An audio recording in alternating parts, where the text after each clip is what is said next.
Okay, the time is 1 minute past 6 o'clock on Wednesday, the 13th of January, 2021. Happy New Year, everyone, and welcome to the second meeting of the Ad Hoc Committee on Police Policy's Use of Force Subcommittee. We are meeting over Zoom due to Kate Brown's Stay Home, Save Lives executive order. I'd like to welcome you all. Thank you for being here.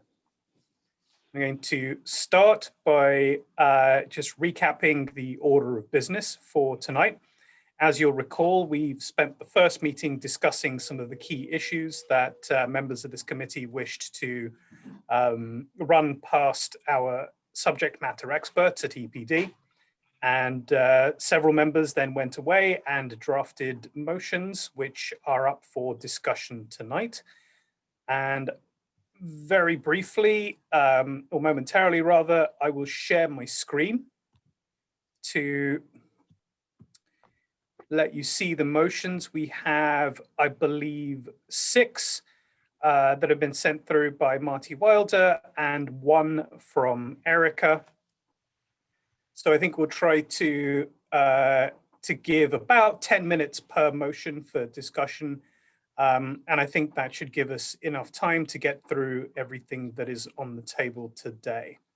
Does anyone have any comments or any information or anything else they'd wish to share with the committee before we turn to the order of business? And please be aware, I can't see you all while I'm sharing my screen. So you asked for a comment. I just had a quick comment. I find it strange to have to deal with motions that are presented before we actually come to the meeting. That's not something that we typically would see. That's my only comment. Okay. The idea there is that it allows members to look at them beforehand. We're dealing with quite complex topics, and but if you would like the committee to not do so, you'd be welcome to bring a motion to the full committee. So it's fine. It's okay. I understand the reasoning. And also, this is the second meeting, and we had started these discussions in the first meeting. I've just been corrected that it is in fact 12 motions that have been submitted, so we'll try and limit discussion to around 5 minutes per motion. And with that, I think I'll hand over to Marty if you'd like to talk us through the first of your motions. I wonder if we want to talk about priorities because of the number of motions that we have. Sure. And to get a feel from the rest of the group.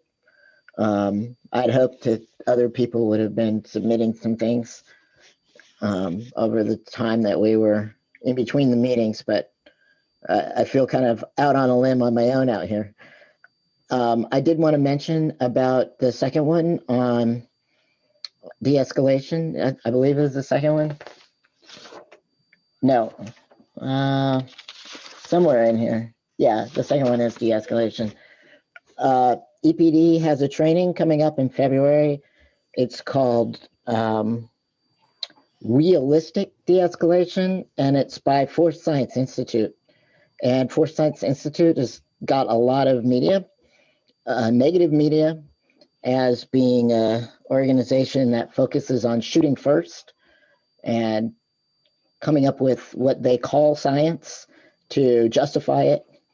A lot of people who do science of this nature discredit what Force Science Institute calls science.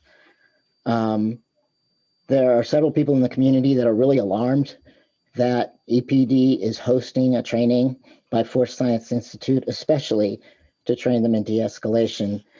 What they're, based on their reputation, one can read between the lines and see that when they're talking about balancing the desirability of trying to find peaceful conflict resolution with the need for officers to protect themselves and maintain public safety, the history of Force Science Institute is to say, here's your justifications for why you didn't have time to de-escalate and why you needed to shoot right away. So this grieves me that this is how EPD is addressing training in de-escalation. Okay, Erica, I believe you have your hand up as well.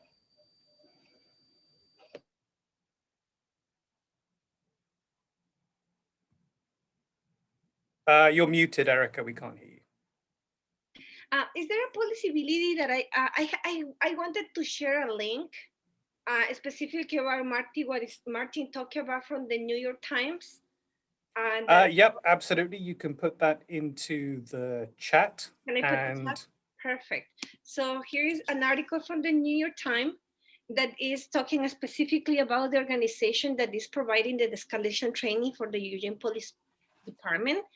That is really worrisome. So I just shared the link. Thank you so much, Martin, for bringing it to the table too. Thank you.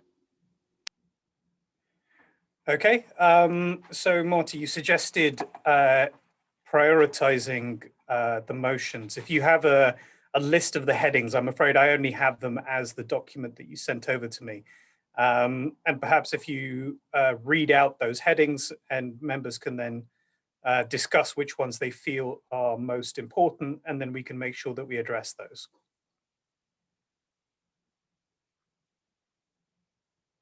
Okay, so duty to intercede. Marty's just put that in chat.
Okay, thank you for doing that. And I think probably the best way to proceed then would be if any members have any motions that they would particularly like to see brought forward, please let us know. I don't want to get into the process of voting on these or anything like that, if at all possible. But if members just want to speak up and say what they think are the highest priorities, then we'll try to get to a consensus understanding of how we want to proceed.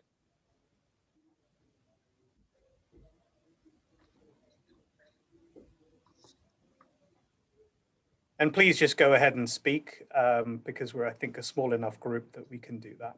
Yeah. Yeah, to me, to me, they're all really important, and we need to look at all of them, especially after reading all the information on them. To me, something that's important to me is the de-escalation, unreasonable force, and deadly force, and then training. I know all the rest of them are very important too, but those are areas that seem to be that sort of surfaced for me. So that's just my dos centavos, my 2 cents. So that was de-escalation, unreasonable force, deadly force, and use of force reporting, correct? Or training. Was there a training? Yeah, annual training. Was.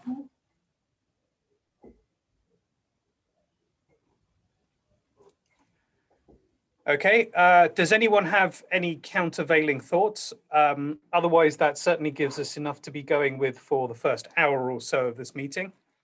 And then we can revisit the remaining motions as the discussion proceeds.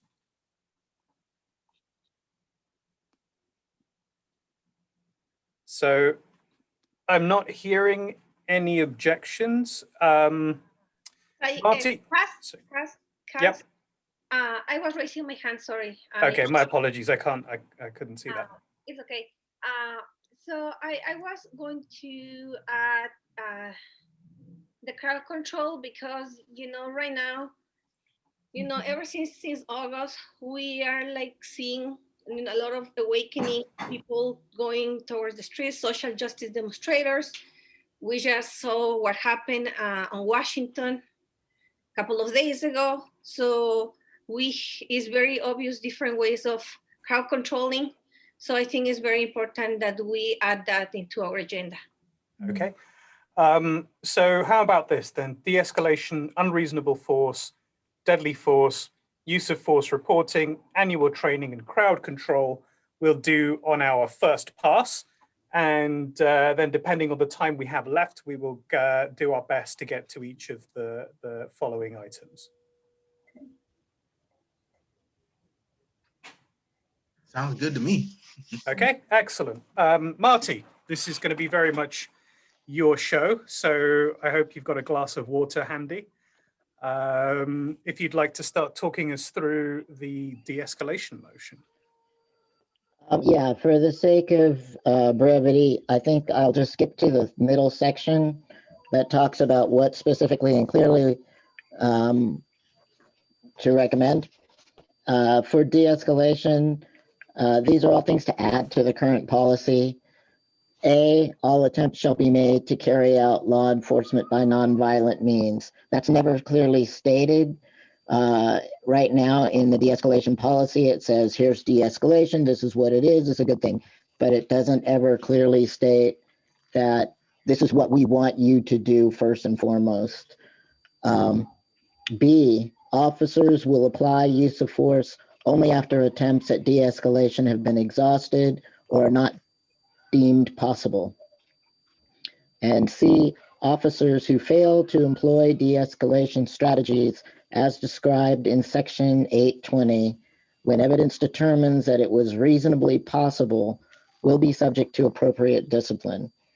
And I found that term appropriate discipline after looking into lots of different policy at different places that gives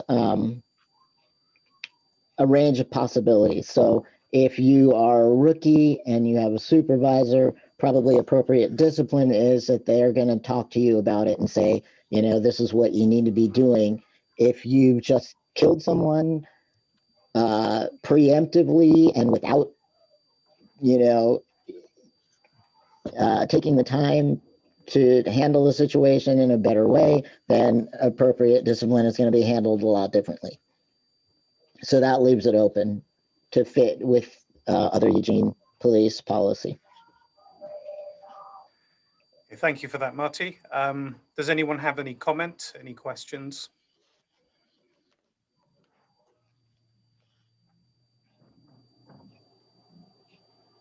Bear in mind the members can also call on our subject matter expert if they want anything clarified.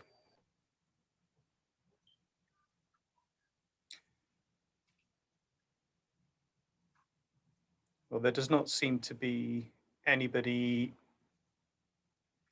wanting to comment further, in which case I'm going to... Are we sorry, ready go ahead, Marty.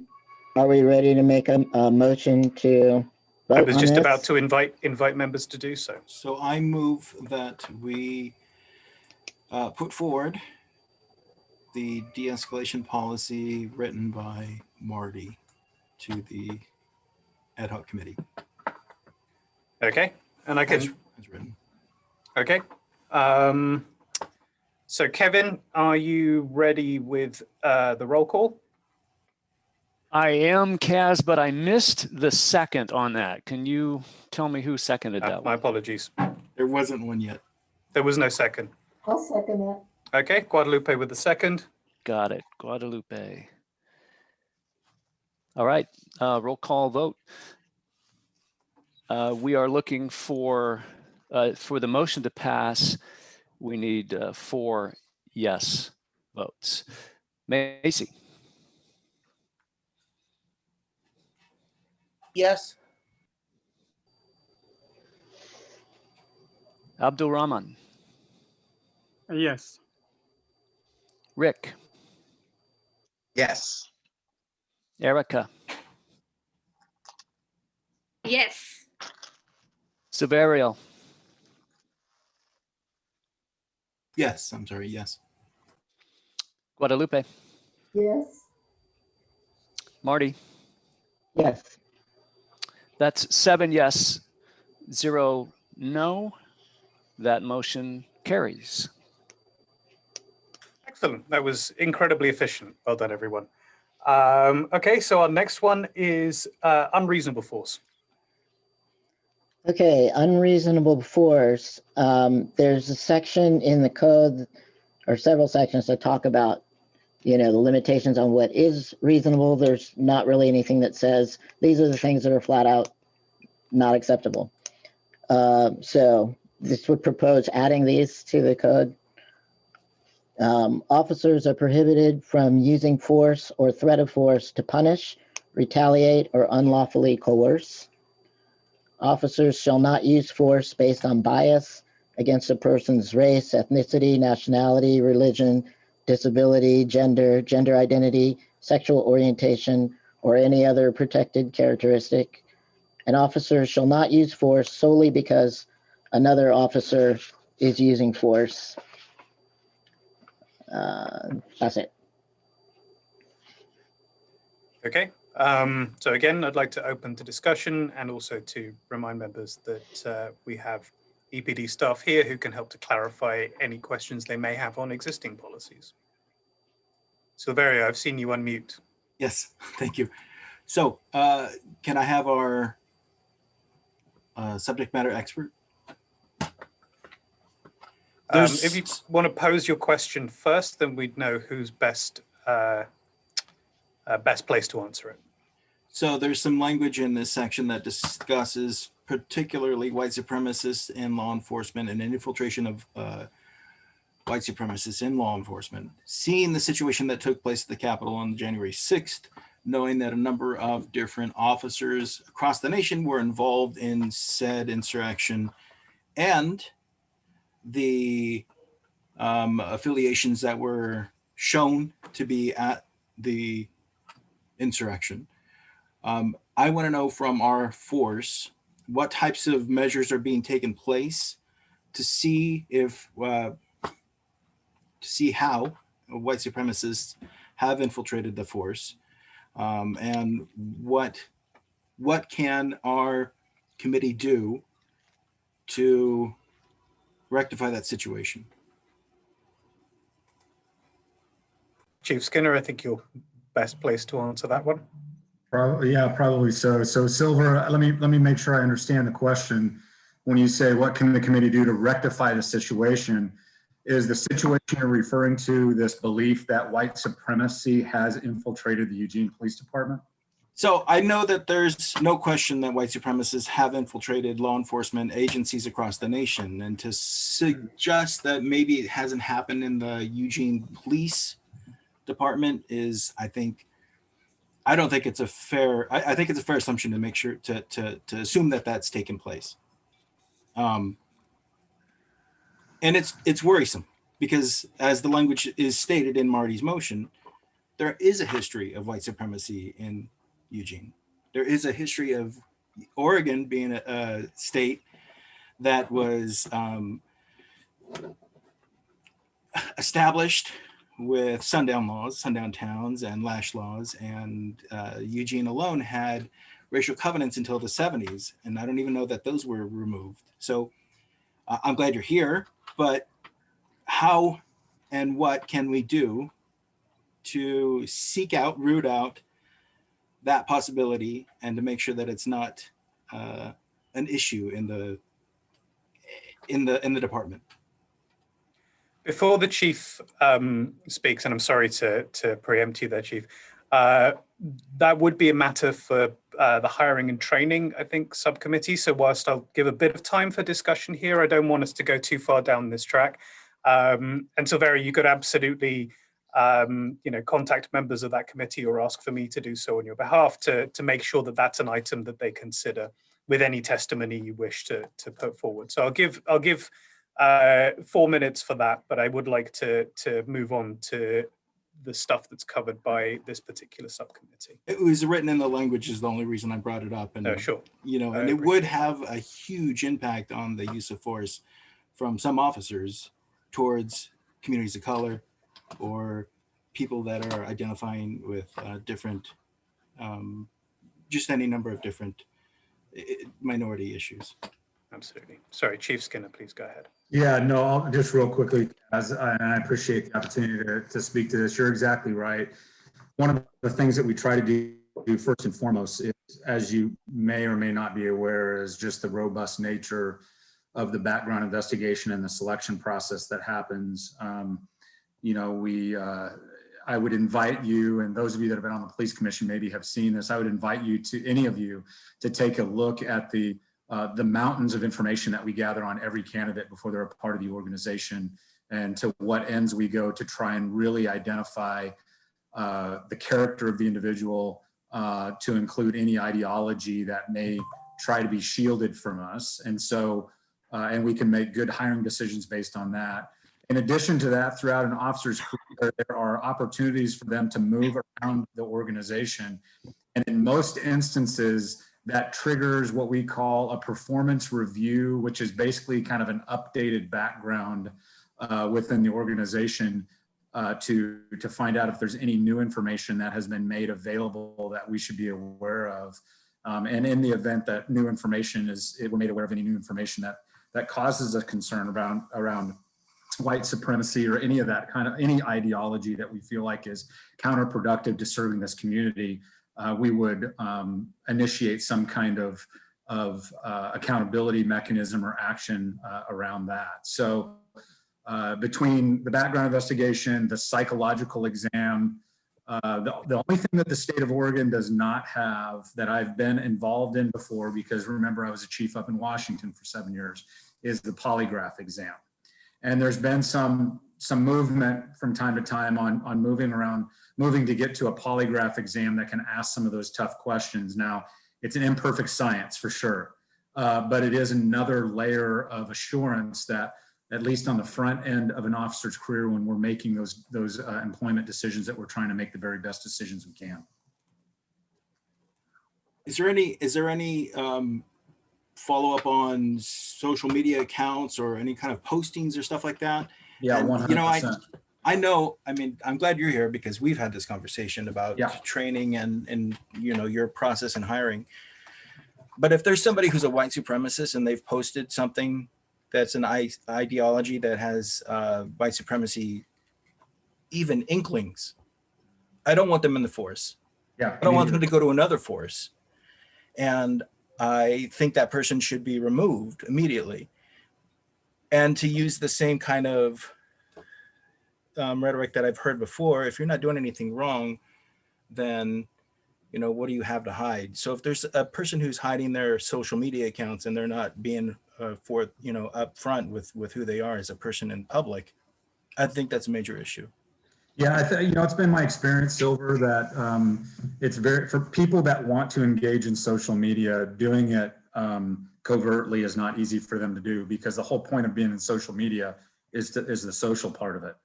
And we end up getting exposure and access to a lot of different personal social media posts, whether formally or informally, intentionally, unintentionally. We have that stuff come across our desks, so to speak, and we pay attention to that. I would wholeheartedly agree with you. I want the right people wearing this uniform. I talked about it today in the media. There's a unique brand experience we're trying to build here, and people that have that ideology or that belief system are not somebody that I want in this organization either. Having said that, the decertification of that person lies solely with the Department of Public Safety Standards and Training. And so that is not a police department action, that is a state certification action. But support them, and I'm going to be on that executive board and support them. We as a state probably decertify more police officers than any other state, because we don't want our bad apples passed on to other people within the state or even outside of the state. Thank you very much, Chief. Erica, I see your hand up.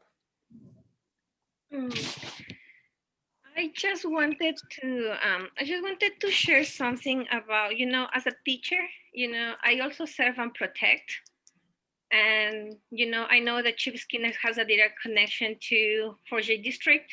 And 4J District has a study about the relationship between teachers and students.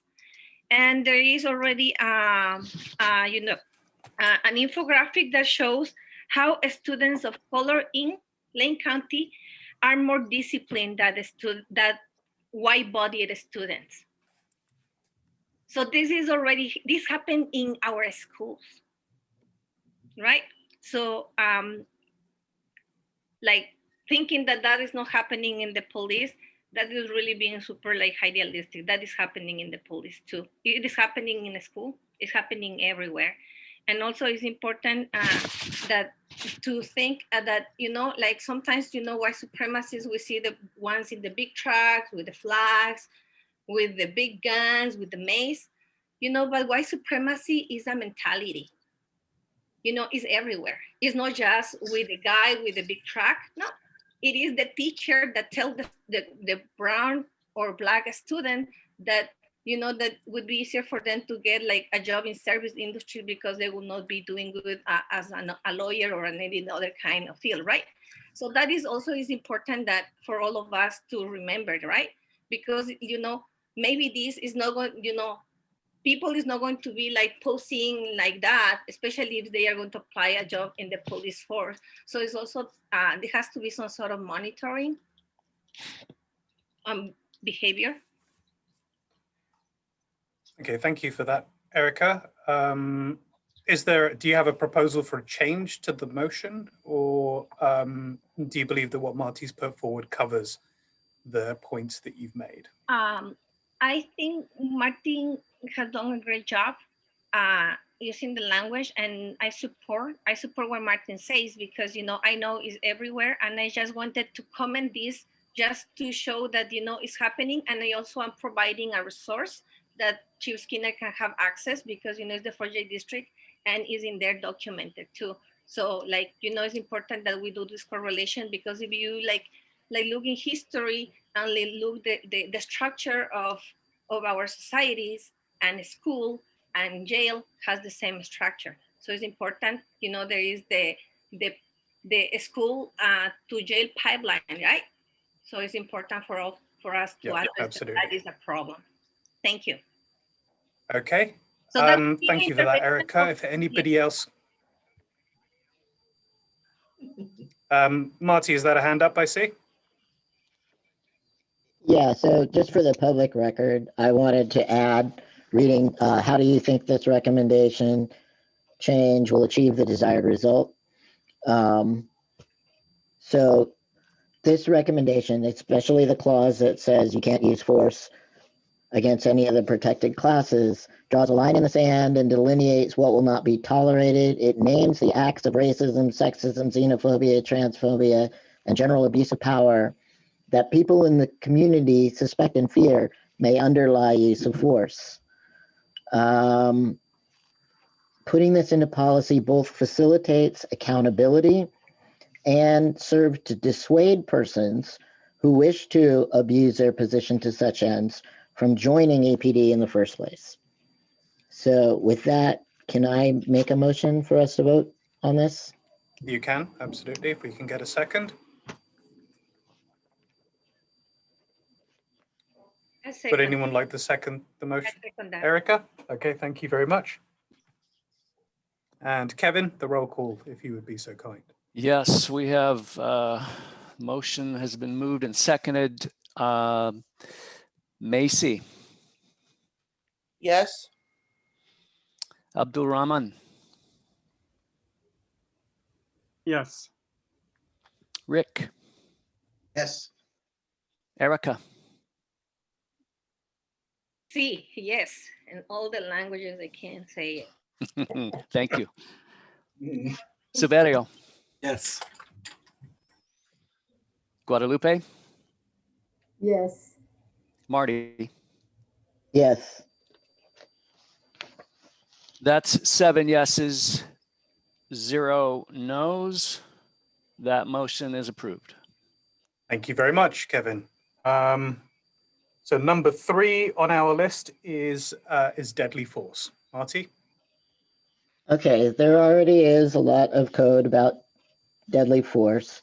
What we would wish to add with this motion includes A, an officer shall not use deadly force to apprehend a person who is suspected of a minor or non-violent offense. B, an officer shall not use deadly force to protect property. C, an officer shall not use deadly force against a person who presents only a danger to themselves and does not pose an immediate threat of death or serious bodily injury to another person or officer. This would be really important for well checks on suicide. D, an officer shall not use deadly force against a restrained person. And E, if possible, and if doing so would not increase the danger to the officer or others, an officer shall identify themselves as a police officer and give a verbal warning that deadly force may be used before discharging a firearm at a person. Thank you very much, Marty. Is there anybody who wishes to comment or discuss? Or call on our subject matter experts for clarification?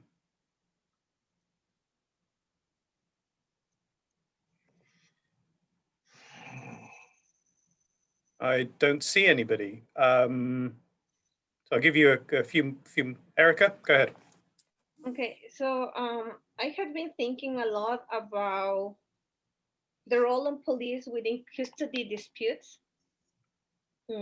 Because, like, I don't think it's okay that, at least as a kid, I'm thinking because I teach elementary, I don't think it's okay for a kid that the parents die, police arrive, and one parent is dead.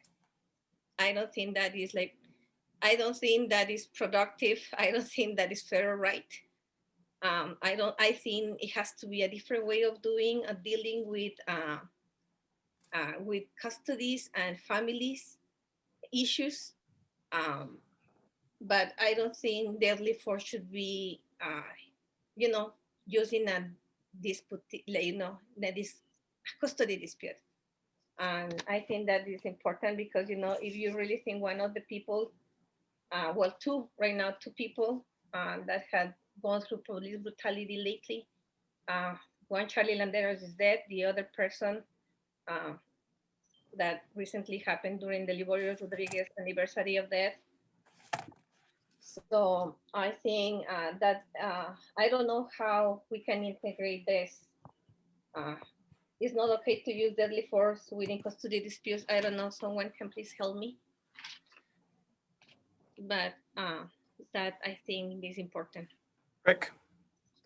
Well, first of all, and I'm pretty sure Chief Skinner would agree with me that when officers are responding to domestic disturbances, including custody disputes, those are some of the most dangerous incidences that we can go to because you never know what you're getting into when you get there, no matter how much information you get, especially if you go to a home.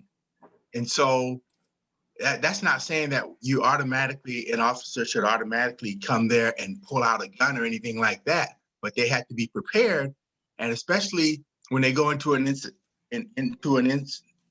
incident where they don't know the parties involved, they don't know if there are weapons in the house, and depending on how advanced the escalation is prior to the officers getting there, there are a lot of variables there. So that's something that you have to take into consideration. And if you've never done the work, it's hard to articulate it to you in 30 seconds or 1 or 2 minutes. But I understand your concern, though. I'm with you all the way. And I think once we get through this and we get through this use of force subcommittee and the committee itself, I think everyone that's really serious about this will find out that there's a lot more to it than we want to admit to. and it'll be a learning experience. And it's really, a lot of these issues are really, really complicated.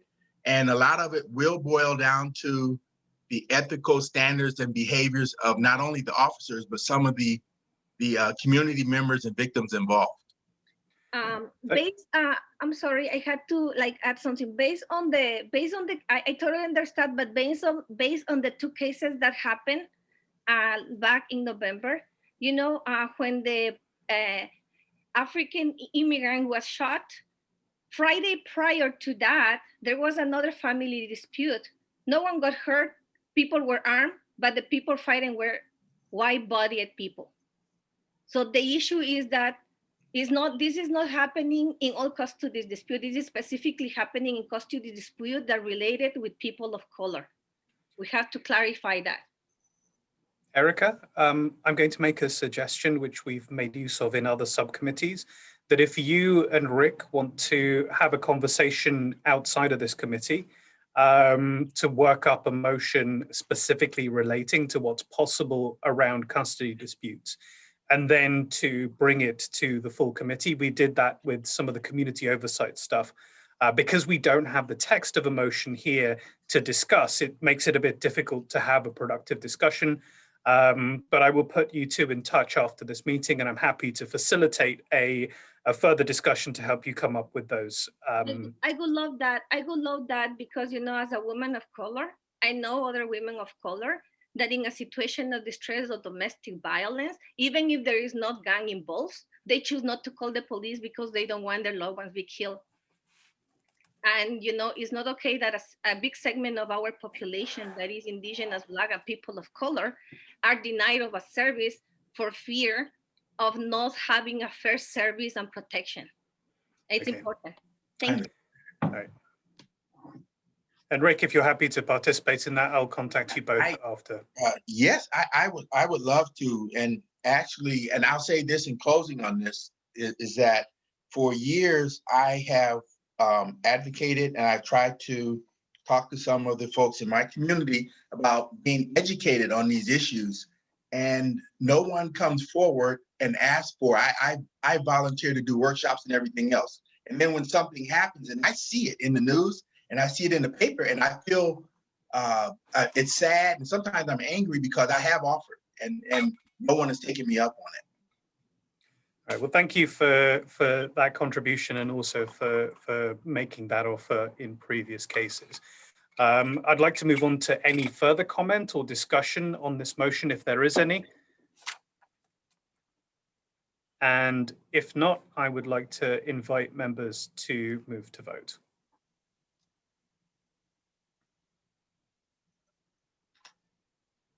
I do not see any further comment, so if any member would like to make the motion. I move that we put this motion forward as policy to the ad hoc committee. Okay, can I get a second for that? Thank you very much, Rick. And do we have Kevin? I think we lost him briefly. You did lose me, but you couldn't shake me. I'm back.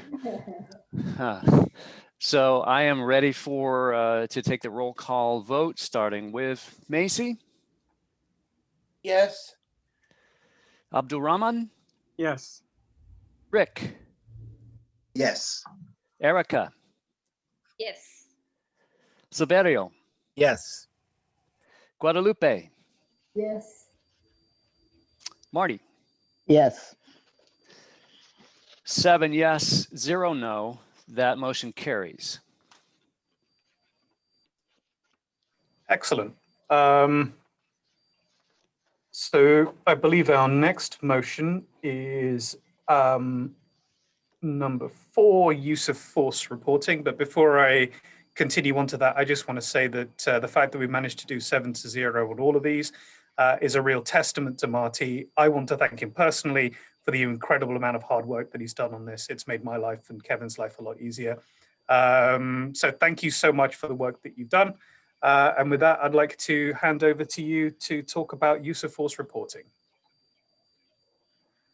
All right. First of all, nothing that is in this document is original to me. Everything has been just gleaned and compiled from work that people have been doing for a decade now. So I don't want to take credit for being all that originally. Okay. Use of force reporting. Right now, the code has stipulations for things that have to be documented, some of it on blue team, some of it in other ways. This is the suggestions to add things that should also be reported because we feel that they should be tracked, and they might not currently be that way.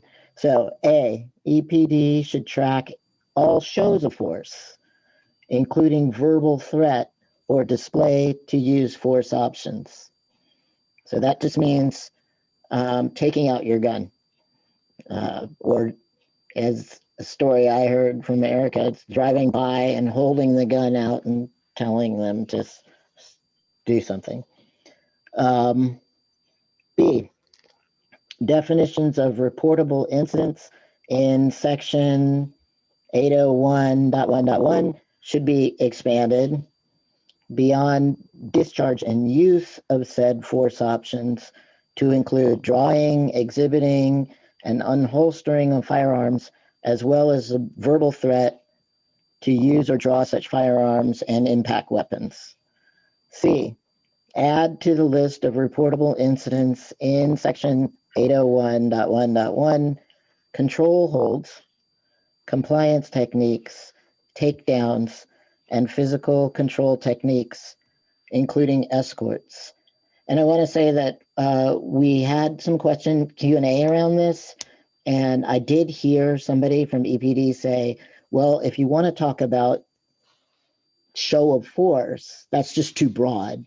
It could mean driving up in the vehicle, or wearing a uniform could be show of force. So this is a way to say, okay, this is what we mean. We mean showing that you are armed, with the emphasis there, and using your physical body to control someone else's physical body. Okay, thank you for that, Marty. I think I saw Silverio's hand. No? You didn't, but I did have a question. Why include escorts? They look rough to me. I watched just the videos this week, and you know, that's force. That is forceful. I think if you need to use it, it should be reported and shown. And here's why. Because I think that if I get stopped downtown for doing something, they're not going to manhandle me in the way they would somebody with dark skin. And that if we're tracking that, then we have a way to examine it. But right now, it's all just hearing from Erica her experience, or hearing hearsay. So this would give us more data. Okay, I also see Erica, and I've also seen Guadalupe unmute, which may mean that she wishes to speak as well. And then I'd like to bring in the chief, if possible, just to clarify what the current situation is. So Erica, please go ahead. Okay, so I thank you, Marty, for giving that introduction. And yes, I'm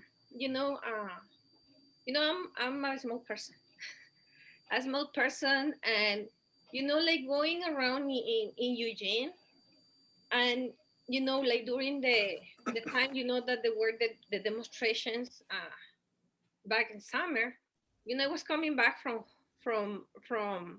my friend's house, and it was one demonstration happening, and we were in the middle of this thing trying to go home, and something struck to me. Was with my daughter, and it was the police cars coming and swerving next, pretty much in front of us, and very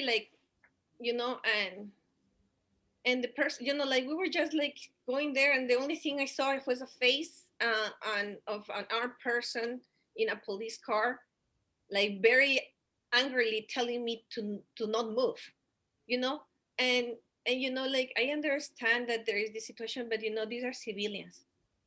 They were civilians, you know, like, but when I see other types of people, like for example, on the weekend, you know, I saw a lot of people armed. Like I have seen also people armed downtown, and you know, like maybe, you know, I know that is a Second Amendment right, and we all are entitled to that constitutional right, right? But you know, in the real world, when we talk about people of color armed, it is assumed that you know is wrong, and you know, like there is a lot of justifications, like you know, Charlie Landeros is dead, and one of the very first one is that he was armed, and you know, like everyone thinks that, but you know, that is an Second Amendment. So I think what Martin is saying is truthful, but also, you know, in my experience, it's not also like the uniform, it's not also like the weapons, it's also using media, and you know, and also like I would like to know, like you know, when Marty was talking about like the last part about different kinds of how to clarify the policy and by use of the reporting. You know, Erica, sorry, 30 seconds. I also would like to point out that you know, like you know what happened with the mural. It also has to also be counted because you know, if you know, we also had to report this kind of things because it's also another kind of violence against the people and a lot of type of police brutality, and I think it also has to be reported because you know, media was used to ask people to be handled accountable for art. So what is like the clear policy of police intervention in art? Thank you for that, Erica. Guadalupe, did you have anything? Yeah, I just wanted to kind of add to, I know Silverio had said something about escort. I think it's important, or at least I just want to say, my sense is that that there, the intimidation might, I mean, there are tactics that are used by public safety that maybe aren't, you know, use of force, but for some of us, you know, they might think it's intimidation, but I think it for us, it crosses a line sometimes. So the idea of having somebody dealing with somebody and then all of a sudden you've got 2 or 3 more officers may not be, we may not look at that as use of force, but I think it's intimidating enough that it feels that way, or that's how we experience it. So I think it's important to look at a broader sense of what is, you know, what are the things that for us feel like use of force. And so I just wanted to just kind of think about the difference between maybe a tactic that's supposed to be intimidating that for some, especially people of color, may not feel intimidating, but might feel like more of a use of force by public safety. I'm a huge guy. Anytime I deal with police officers, they always see me as a possible violent big guy. So I understand what you mean by that. Okay, thank you for bringing that up. And Erica? I just wanted to say to Guadalupe, thank you for explaining it better because it is what I meant, you know, like an example clearly. Chief Skinner visited the owner of the mural, and after visiting the owner of the mural owner didn't want to talk to us because there is an intimidation. So it might not look like something violence, but you know, the mural, everybody knows what happened. Everybody sees. We're really hoping that, you know, since we have received good news about the mural from Chief Skinner, we're looking forward to see that support from the police department when we decide restoring the mural. And hopefully the support of the owner after the feeling of intimidation of a personal visit from the chief of police to your house. Yeah, that doesn't sound kind of force. I'm sorry, like maybe for other people would be normal, but for us is tough one. Thank you. Thank you, Erica. I'd like to bring Chief in at this point. If you have any comments on the specific items that are mentioned in the motion.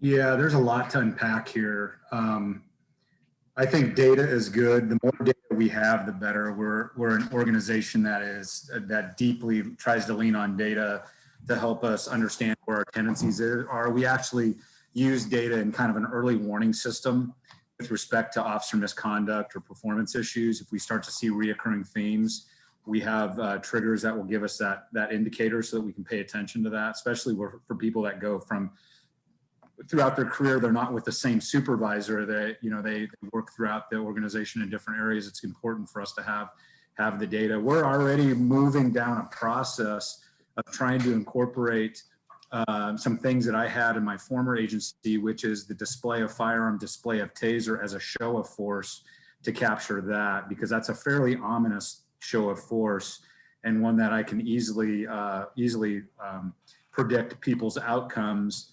The good news is we generally, the point is to get compliance without having to use those tools for sure. But it is nevertheless something that we want to track and see if we're doing it disproportionately based on who we're dealing with. And so that's one of those things. As we get down into the other nuances of use of force and maybe some of the gray areas of intimidation, understand the concept of use of force and the standard by which we're going to be measured is going to be deeply rooted in the Ninth Circuit Court of Appeals and Graham v. Connor. And some of the conversation that we've had around what feels intimidating or what doesn't isn't nicely called out in our Ninth Circuit Court of Appeals. So it ends up being a little bit of a gray area in how it fits in kind of our use of force policy. A couple of just real brief things just for consideration.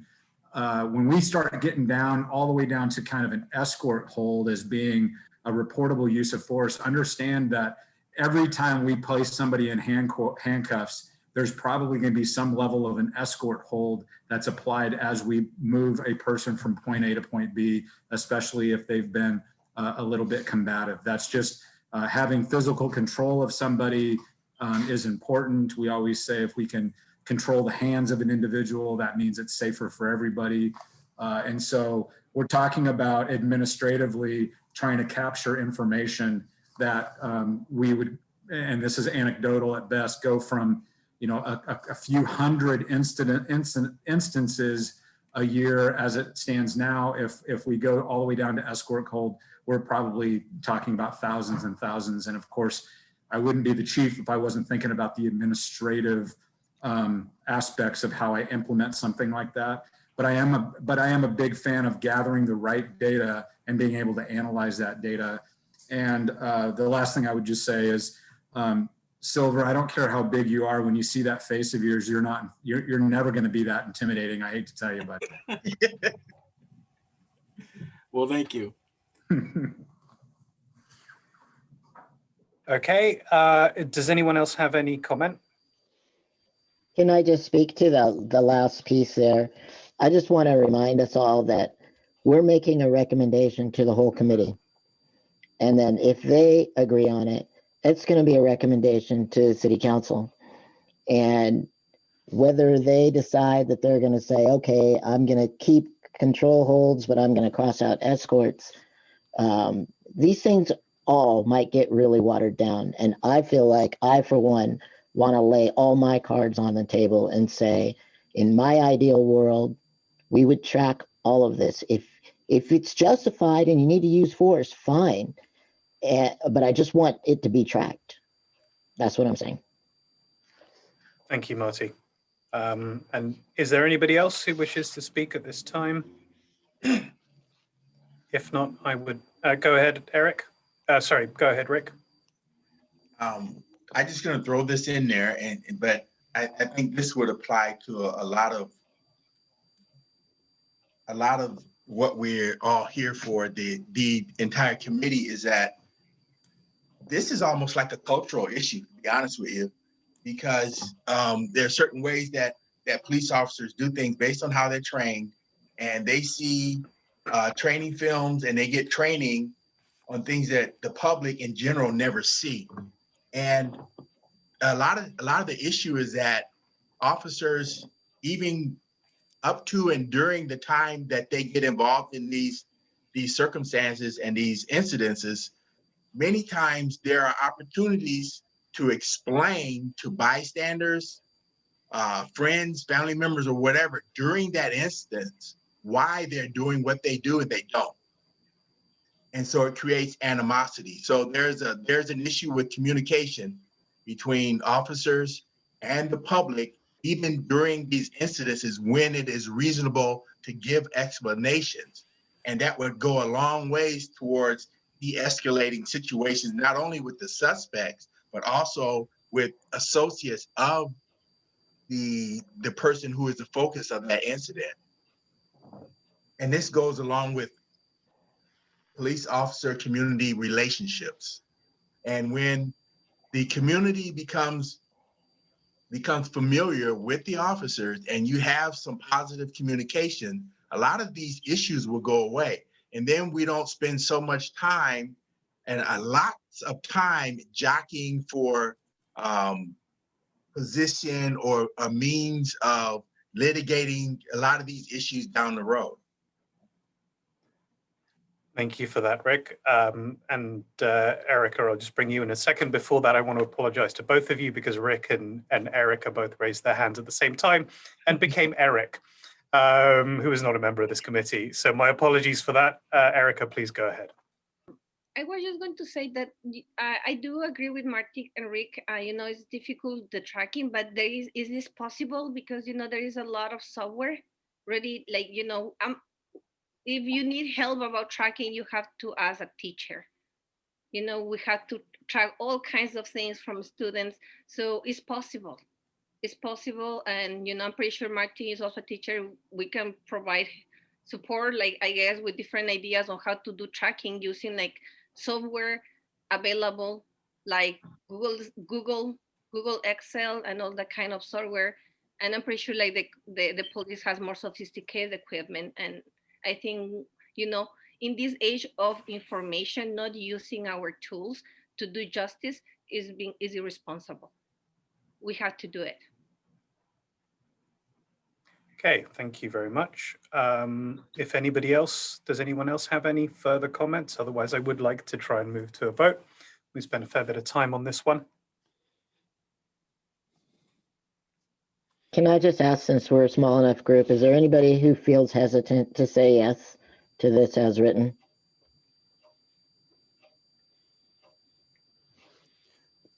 Can you speak to that, Silver?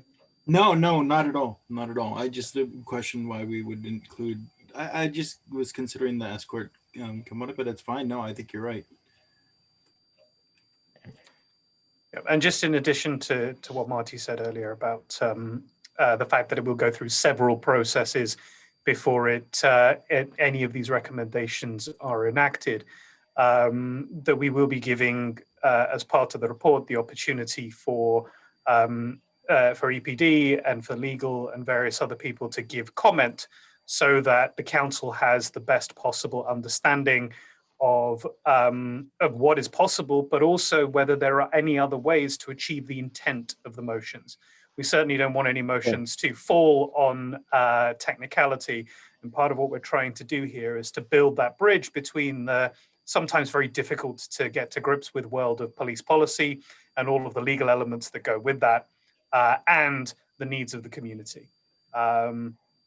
So with that, if there are no other comments, I would like to invite, and Marty, that's a move to, or is that a comment? No, I would like to move to vote that we recommend this to the committee. I second. Okay, thank you both.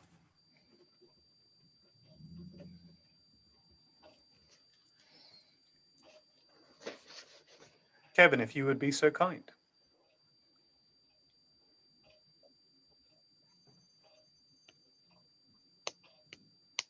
Do we have you there, Kevin? Well, we appear to be experiencing some technical difficulties from Kevin. So I'm just going to, he's back. Sorry about that, folks. A little glitchy tonight.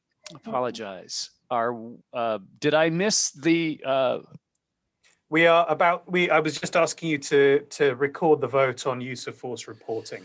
All right. So make sure my records are up to date. Who moved and who seconded? It was moved by Marty and seconded by Silverio. Got it. All right. Macy, Yes. Abdul Rahman, Yes. Rick, Yes. Erica, Yes. Silverio, Yes. Guadalupe, Yes. Marty, Yes. 7 yeses, 0 nos. The motion carries. Kevin, is somebody playing video games in your household? Is that what's going on? You know, I wish it were that simple, Silverio. My 2 boys are grown and gone, so that's not the problem.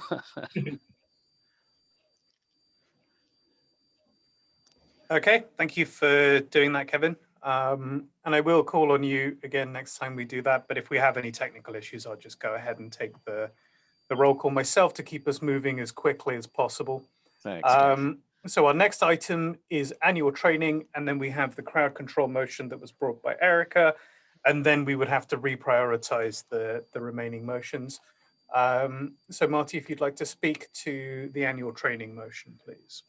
Okay, annual training is just a way to ensure that if and when and after all of these grand policy reforms are put into place, that it has to get deployed somehow to the police force, and they have to stay up to date on that. So the motion is A, sworn officers of all ranks and professional staff members who are trained on and authorized to use specific force options shall receive training at least annually on the specific provisions of policies involving use of force. And B, all practical force and force option training for department members that is delivered by the department training staff shall incorporate into the lesson plan or training materials instructions on policies involving use of force. So basically that second one is recommending that any in-house EPD training that is affected by these gets rewritten in such a way to reflect the new policy. Thank you very much. Does anyone have any comment? Guadalupe? Yeah, I just had a question on because I'm not really sure, on the training for public safety, is there an expert group of folks who are used by public safety folks across the whole whatever country, the state? Do they get private trainers? I'm just kind of wondering, when you say training, who does that? Who are the experts in all this area, and who do we use? I think either the chief or Lieutenant San Miguel would be best placed to answer that question.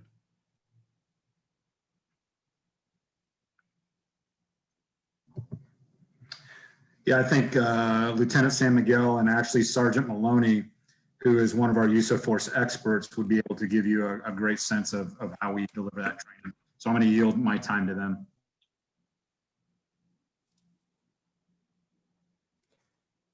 Lieutenant San Miguel, are you able to join us? Excellent. Yes. First of all, we use several outside entities to provide training for us. I sent an email earlier this afternoon identifying a couple of those that we use. We use Caliber Press, we use Force Science, we use AELE, which stands for Americans for Effective Law Enforcement, LLRMI, Legal and Liability Risk Management Institute, and PERF. PERF is Police Executive Research Forum. We use a lot of these different companies and whatnot, but sometimes we send our officers to them out of state, and then sometimes we host the trainings here at Eugene, and we bring the instructors from out of state. So we do a variety of training, sending officers out of state, bringing other companies in. And usually these are vetted by our instructors in other areas or our legal experts in different areas. Okay, thank you very much. Sergeant Maloney, do you have anything to add? If you don't appear and unmute, I will assume that you don't, rather than getting you to actually say that. No, that's fine. I will add that we, by going to these outside trainings and sending our training staff to these different trainings, we are able to bring it back to the department, as well as make sure that we're up to date on all new case laws, all new force testimony, and what's going on in the courts currently throughout the nation, and make sure we're on pace, if not ahead of the curve, as much as possible for making sure we're on the next step and the next angle of making policing better for everyone. Thank you very much. Any other questions or comments? Guadalupe, I see you Yeah. again. If anyone else has one, then I will let them go first before I swing around to you. Yeah, thank you for your response. Just a really quick thing, because I'm totally clueless. In the annual training, is there a segment of that around diversity, around discrimination, around biases? Is that part of that annual training in any way, shape, or form, or is that a completely different arena? So we are, by DPSSP, we are required to have ethics training annually, and we are required to have diversity training. In our own department policy, we're required to have annual training on professional contacts. And a lot of times, you know, that has to do with diversity, bias training, those type of things. But yes, it's required both by the state and by our own department policy. Thank you, Lieutenant. Are there any further questions or comments?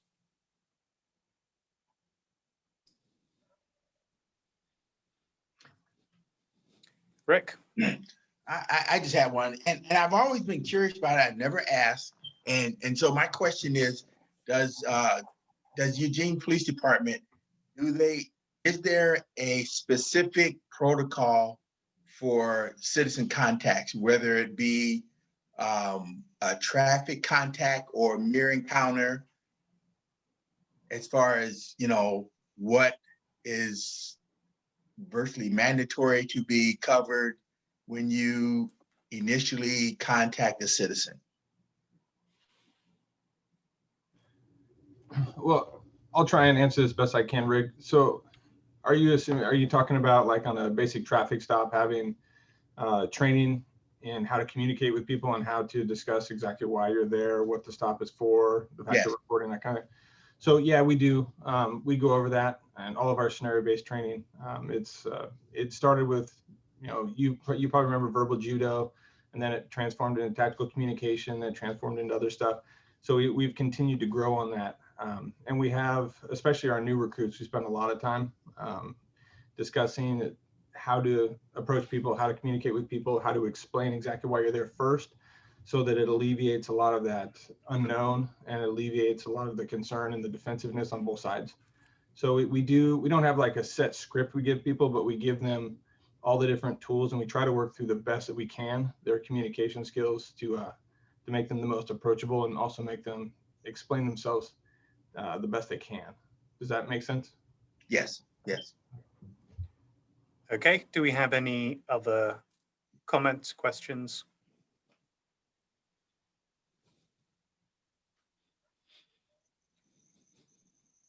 I'm not seeing anyone. So I would entertain a motion to move to the vote.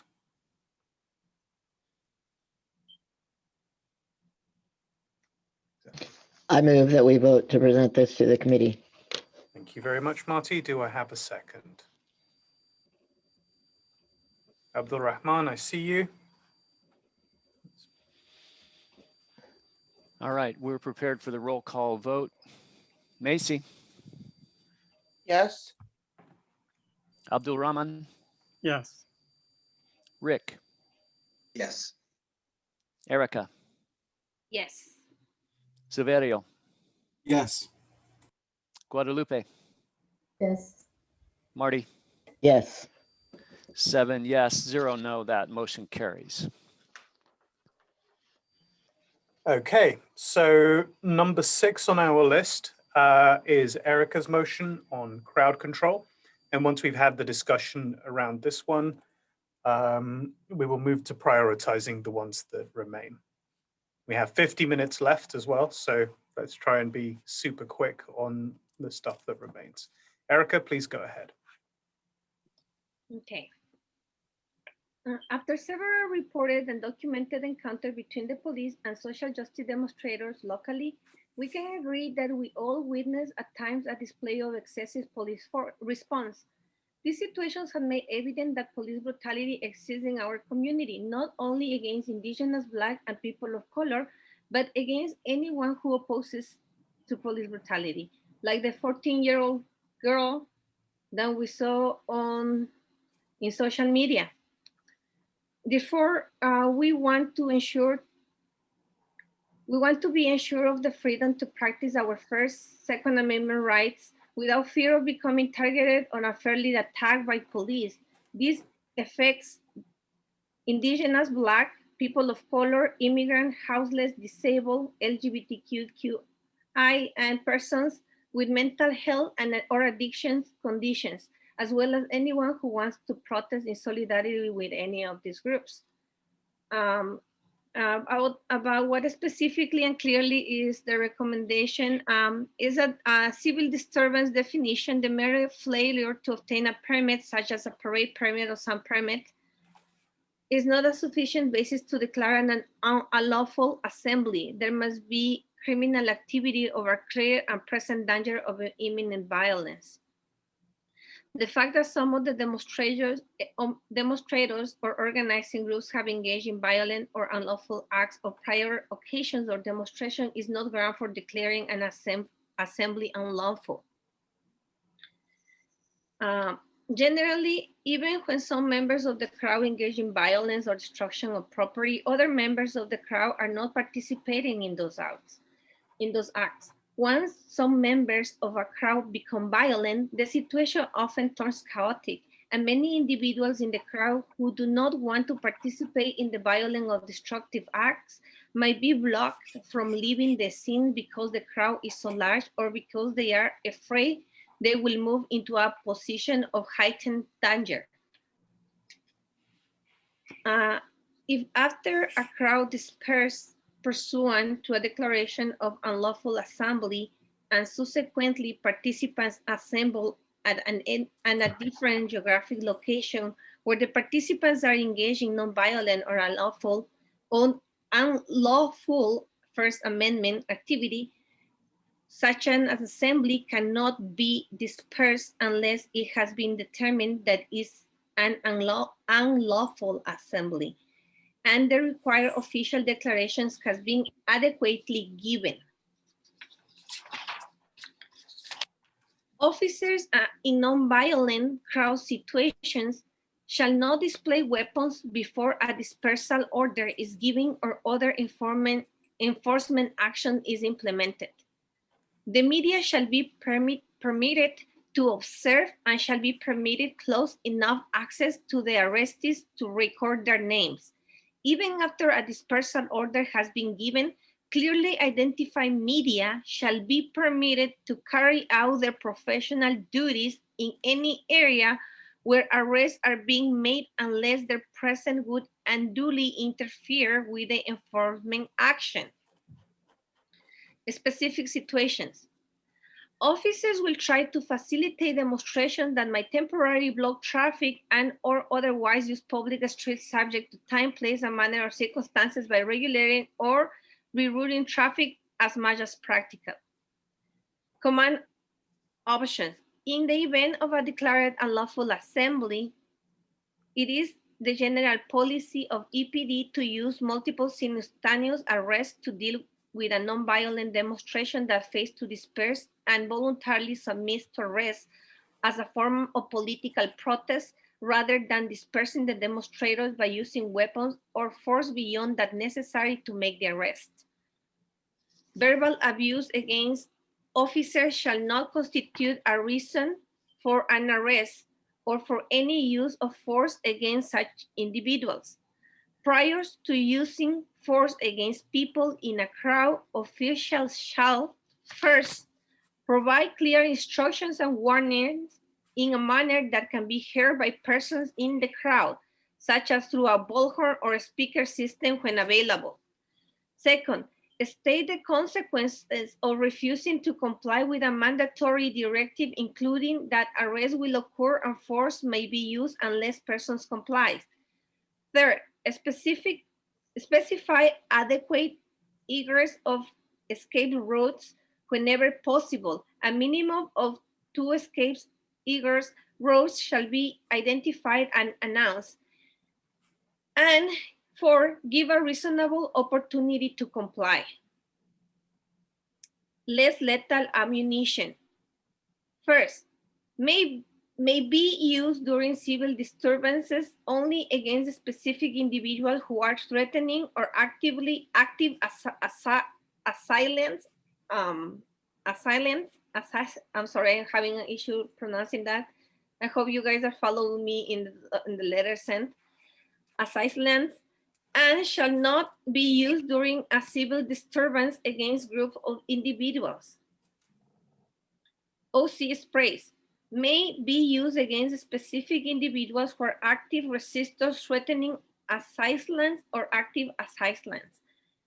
Shall not be used where bystanders would be unreasonably affected, and shall not be used against passive resistors or indiscriminately against groups of people. Special impact munitions shall not be used for crowd management, crowd control, or crowd dispersal during demonstrations or crowd events. I'm going to repeat that. Shall not be used for crowd management, crowd control, or crowd dispersal during demonstrations or crowd events. May never be used indiscriminately against a crowd or group of persons, even if some members of the crowd or group are violent or disruptive. I'm going to put up, I'm going to say that at the end. Electronic immobilizing devices. EIDs such as taser, stun guns, and stun shields shall not be used for crowd management, crowd control, or crowd dispersal during demonstrations or crowd events. Field force. The number or name shall be clearly visible at all times. The letters or numerals on helmet, jackets, and vests shall be clearly legible at a distance sufficient to provide a measure of safety for both officers and demonstrators of service, and in case shall be less than 2 inches in height of helmets. How do you think that the recommended change will achieve the desired result? As part of the community, police role is to serve and protect every person in our community, regardless their ethnicity, gender, religious beliefs, age, abilities, and everything that I state in the very first paragraph, how like immigrant, houseless, disabled, LGBTQI, and person with mental health or addiction conditions. Therefore, we need to know what is the PD criteria that defines what makes a public demonstration unlawful. The recommendation is to provide parameters to clarify what makes a civil disturbance, both to officers and to protesters, demonstrators, providing also a list of sanctions that will limit the kind of force used against civilians. Also, like regarding like the system that sends the alert when it's, I forgot how it's called, when we cannot be out at a certain time. I just slipped from my mind. But during what happened last summer, you know, like it was a very short amount of time send that to people. So some people might not have gotten on time and got already trapped because, you know, it was very short amount of time. So that, and also just to share that from my experience in working with indigenous nations and seeing how indigenous peoples also have in their social political organization their indigenous guardians. I wanted to share that, you know, it's very important, you know, like this kind of knowledge to, you know, for us to find different ways of serving and protecting. So I'm going to quickly share this, how the Quichua Siona people from the Putumayo border between Ecuador and Colombia serve and protect the people, the indigenous guardian. These are people that are living in a border zone, and they are between the Ecuadorian army, the Colombian army, paramilitary groups, narco trafficker groups, and the guerrillas, and and this is indigenous guardians that are not armed, and they have to be in this situation. They have to deal with all these armed groups, right and left armed groups, and for them to survive, they have to serve and protect in the base human way possible, because their existence depends on that. So understanding that situation, I think is important for us to learn that there is other ways of doing this.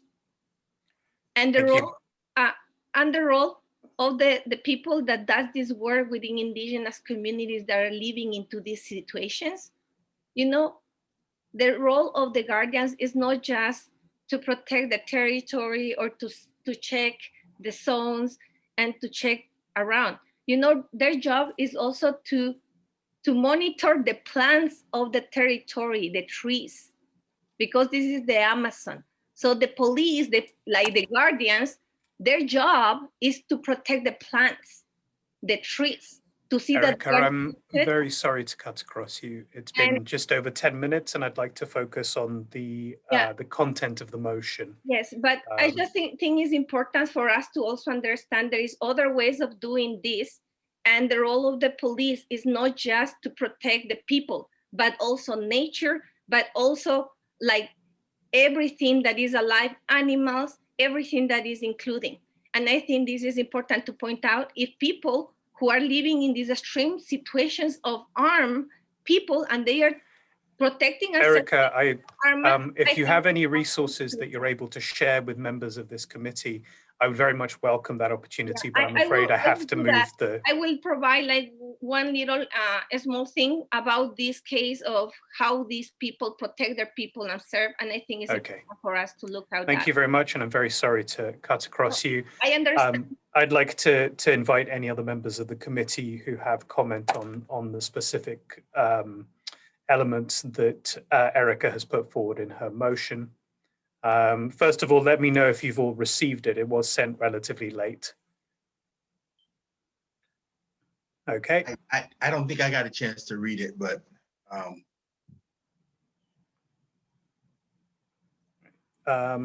so does anyone have any further comment or wish to discuss any of the items that were raised? I can share the motion on my screen if people feel that would be helpful. Yes. Okay.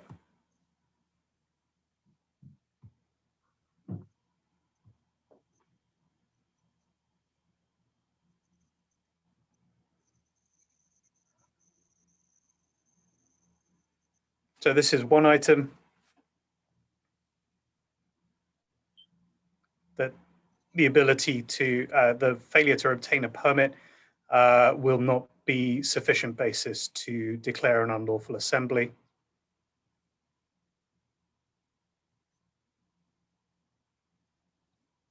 And if a crowd disperses, subsequently participants who assemble at a different geographical location will also be allowed to assemble. Officers in non-violent crowd situations shall not display weapons before a dispersal order is given. The media should be permitted to observe. Officers will try to facilitate demonstrations. And I mean, I would probably not be doing my job properly if I was to read through every one of those again. Marty, I see your hand raised. I want to say that I think that the existing Eugene policy already says that you can't use force in a crowd without giving warning, but it doesn't break it down the way that this proposal does. And I really like the 1, 2, 3 of it. I don't remember what that 1, 2, 3 exactly was, but it makes it much more clear. I think it was, you have to warn them, you have to make sure they can hear it, you have to make sure they have a way to disperse, and you have to give them time to disperse. I think that this year has been a lesson in all the ways not to do crowd control. And we saw a lot of cases where we felt like the force was excessive. So I think it does merit bringing in a new, robust set of language specifically around demonstrations. Does anyone else have any further comment? Rick? Well, for one, like I said, I didn't get a chance to look at it thoroughly, but I'll just say more likely than not, I may abstain to vote on it, mainly because I have issues with the whole topic of crowd control, because it's not a simple issue, because you have entities out there who specifically get involved in these issues to disrupt and to create chaos. And they confuse legal and righteous protests with vandalism and everything else.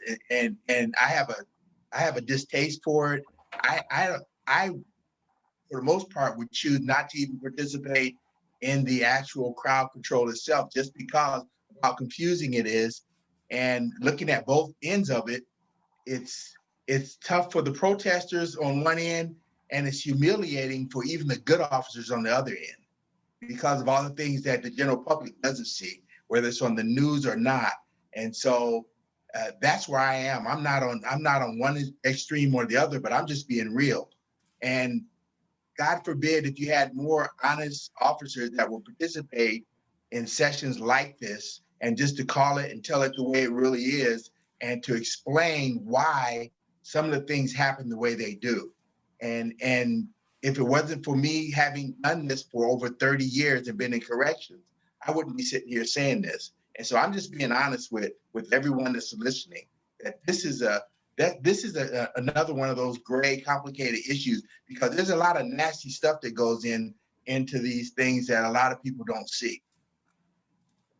Well, thank you for that comment. And I'd like to remind you and other members of the committee that you're perfectly entitled to submit a detailed comment in writing, which we can circulate with the rest of the committee. This motion has many parts to it.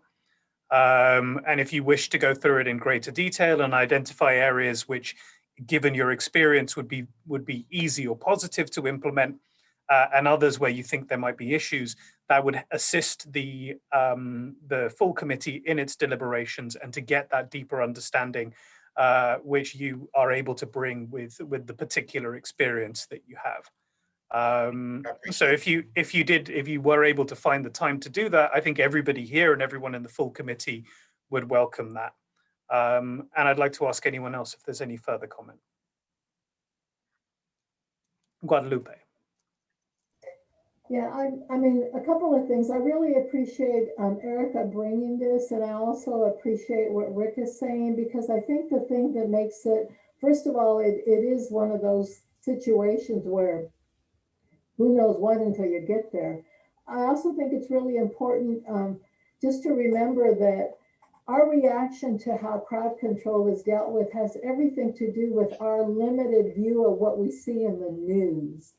And so we're not there to see, I mean, there's a bigger picture. That's not to say that I would excuse any behavior that we know and have seen that's not okay, and that we should not hold folks accountable. But I think the one thing to keep in mind, as I was saying, is that what we see as a reaction or the result of crowd control by public safety is what we see on the news, and it becomes what we believe the only way in which police react to that. We don't see the bigger picture. And so I think it's important to think about this whole issue of crowd control And what can we do to the best of our ability, recognizing that those situations are very different and have lots of levels of danger and concern. But what can we do as a committee to put together something that will allow us to recommend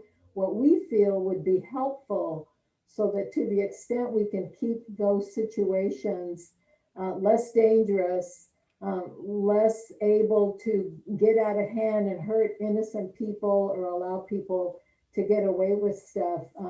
We have to think it out and do the best we can, knowing that there's no way to hold that in a way that's going to fix it, because I just don't think those situations you can fix on a policy. I think you have to take a look at each situation and what's going on and what is happening and who's involved and all of the bigger picture stuff. So I just want to kind of put that out there because I think it's one of those very important situations that I think we need to think about it really carefully.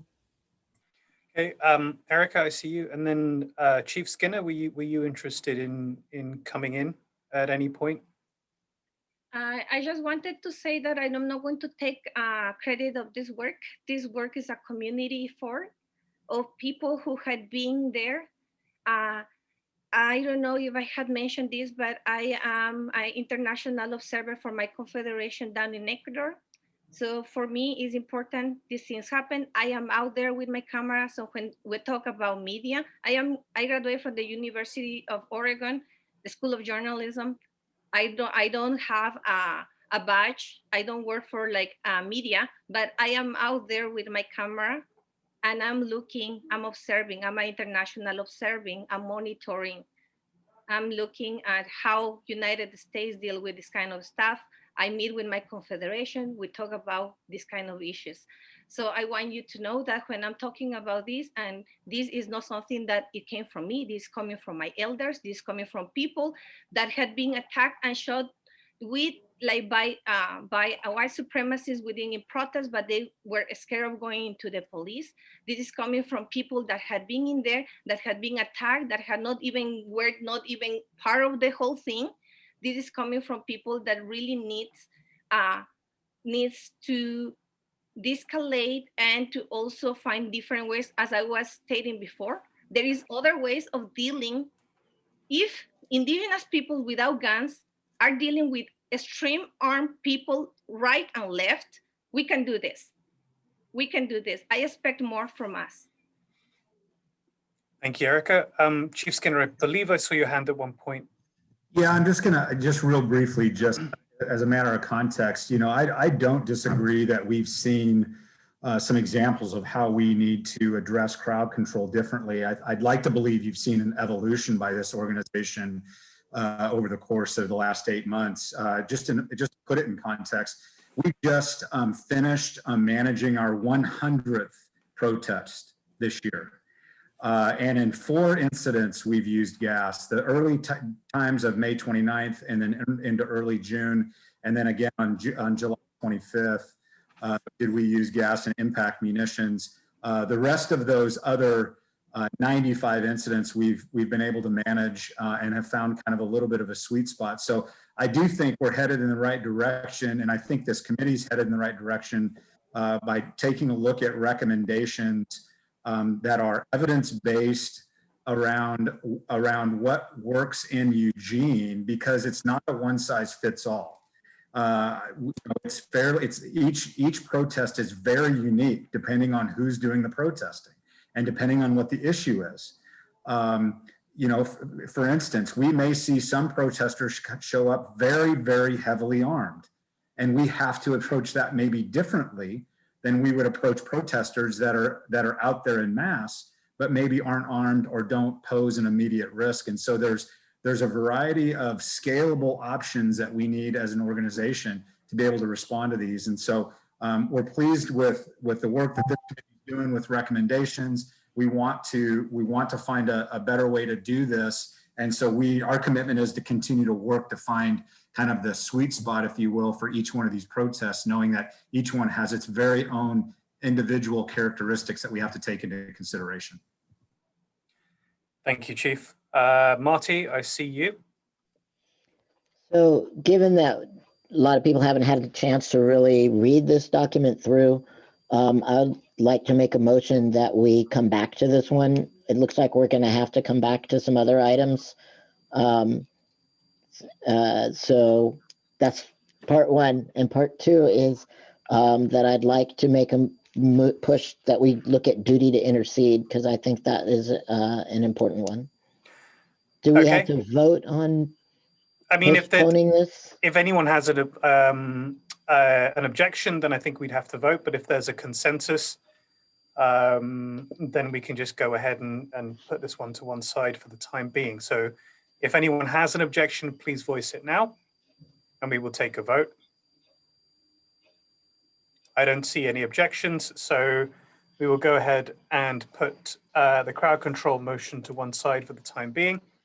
And then we have 1, 2, 3, 4, 5 that I count, motions still remaining, which is duty to intercede, mental health, demilitarization, chemical weapons, and vetting technology. Let me know if I've missed anything, Marty. I don't think so. Okay. And if you'd like to suggest an order, and then we can take a quick temperature check to see if everyone's happy with it. So you'd like to go with duty to intercede first? Probably chemical weapons. We do demilitarization after that. Okay. Demilitarization. All right, let's go. Cool. Can we? All right. Duty to intercede. This one I feel is important to me because I think it's the one that can really help create a culture within the police force. So, you know, it's one thing to set some good policy in place, but if the culture has a different attitude, they're going to work their way around the policy. If you have policy in place that officers feel like they can follow the procedure the way it's supposed to be, and if they see somebody who's not, they can say something about it and do something about it and step in, then that's going to help build the culture that we want to see. So I'll read it out. A, modify current policy to clarify this policy as a requirement. Change, this is wording changes from the existing policy. Change clearly beyond to exceeds. I feel like saying that, you know, you can report it if it's clearly beyond. Everybody's going to be like, well, I don't know if it's clearly beyond, but they'll know if it exceeds. Change prevent to prevent or disrupt. If you didn't catch it in time to stop it from happening, you can stop it while it's happening. Change will also report to shall report under Section 801 use of force reporting. So it's very clear that you will report it, and this is how. Okay. B, these are things to add. Any officer who observes another officer about to use force that is illegal, excessive, or otherwise inconsistent with this policy shall, absent extraordinary circumstances, do whatever he or she can to interrupt the flow of events before the fellow officer does something that makes any official action necessary. And then C, any officer who observes another officer using force that is illegal, excessive, or otherwise inconsistent with this policy shall, absent extraordinary circumstances, do whatever he or she can to interrupt the flow of events and stop the use of force. D, officers shall not be subject to discipline or retaliation for intervening or for reporting excessive force or for failing to follow a directive that the officer reasonably believed to be excessive.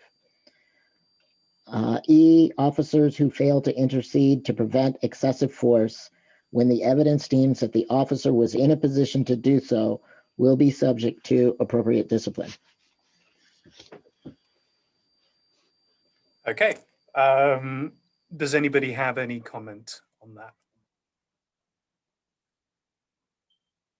It's quite a lot to digest, and Rick, I see you. I like it. I like it. It can it in some instances it can probably create some friction and some conflict, but I think the end result would be that I perceive the end result would be that officers would communicate more. And typically, when something like this transpires, there should be communication anyway when there's use of force. At least I know that's how I've been trained. That when officers are at an incident, there's typically more than one, and usually if it's something prepared in advance, it's probably two or more. And there's some communication prior to the implementation of a technique, a custody technique or whatever. So if there's no communication and things break down and someone is accused of excessive force, then the question is going to come up. Why wasn't there the communication? Why did this happen? Why did this not happen?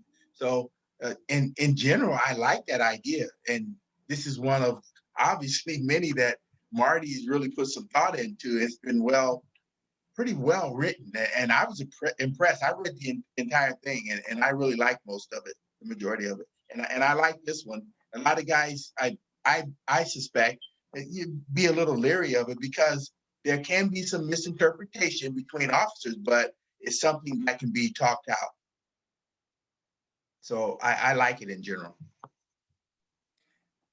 Thank you for that, Rick. It's a technical issue, and it holds you accountable. Peer pressure, positive peer pressure. Thank you, Rick. Does anyone else have any comment? Or would like to call on our subject matter experts to clarify any particular issues?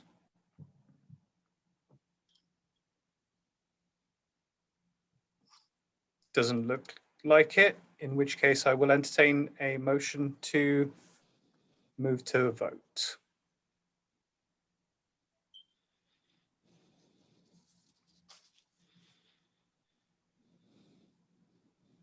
I motion that we move to approve. Thank you, Rick. Second, Was that you, Silverio? it was. I don't want to make all the motions. I want other people to jump in. Thank you all. We're ready for the vote. Maisie, Yes. Abdul Rahman, Yes. Rick, Yes. Erica, Yes. Silverio, Yes. Guadalupe, Yes. Marty. Yes. That's 7 yes, 0 no. That motion carries. Okay, thank you very much, everyone. We have about 15 minutes left, and I'd just like to keep that in mind as we move forward to the next couple of motions. Moving on to chemical weapons. Chemical weapons. This one was difficult for me. It's shocking to me when I heard that this is not allowed to use in warfare, but it is allowed to use in the police department. There's a part of me that wanted to say, let's ban it if it's banned by international war law. But then there's another part of me that was like, well, what are you going to do? I don't want you to have to use a gun. So this is what I found other departments using, and this is what I propose. A, require a verbal warning with reasonable time for compliance before displaying chemical weapons. Verbal warning must be clear and audible. Use of loudspeaker, repeated if necessary. Time and egress routes must be sufficient for orders to disperse to be met. B, OC spray should never be used to wake or rouse a person. That's probably already the de facto policy of the EPD, but I wanted it in writing. C, if use of chemical weapons is anticipated, officers shall have medical personnel on site prior to their use and shall make provisions for decontamination and medical screenings to those persons affected by the chemical agents. Obviously, sometimes you're not going to know beforehand, but if it is a situation where you think it's likely, that should be part of the tool bag that you bring with you, should be the medical personnel. Thank you, Marty. Before we move to comment in general, I'm aware of the fact that some of these discussions are being had in other forums. So, Very, am I correct in thinking that the Police Commission's done some work around this? We haven't made a policy decision on tear gas or OC spray, but we are looking at it. Okay. If any of our subject matter experts want to chime in just to make us aware of how those discussions have evolved before we move to comment from members, there's no need to, but if you wish to add anything, given that there's stuff going on in alternative forums.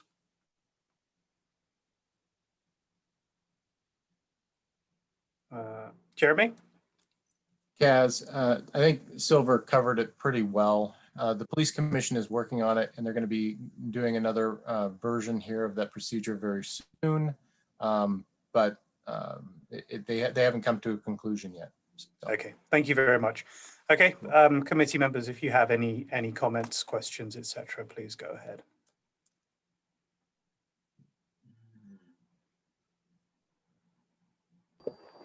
Can I move to vote? I'd just like to give people just a little bit, just another 20 seconds or so. But there doesn't seem to be any indication, so go ahead, Marty. I move to vote on this to present to the committee. A second. Was that Guadalupe? Yes, it was. Thank you. All right, we're ready for the vote. Macy? Yes. Abdul Rahman? Yes. Rick? Yes. Erica? Yes. Silverio? Yes. Guadalupe? Yes. Marty? Yes. That's 7 yes, 0 no. The motion carries. Excellent. So our next one is demilitarization. Okay, demilitarization. Proposal A is discontinue purchases of field equipment, machinery, and weapons designed for war. B is evaluate the equipment and weaponry currently owned by EPD and sell or destroy items that should not apply to policing civilian communities.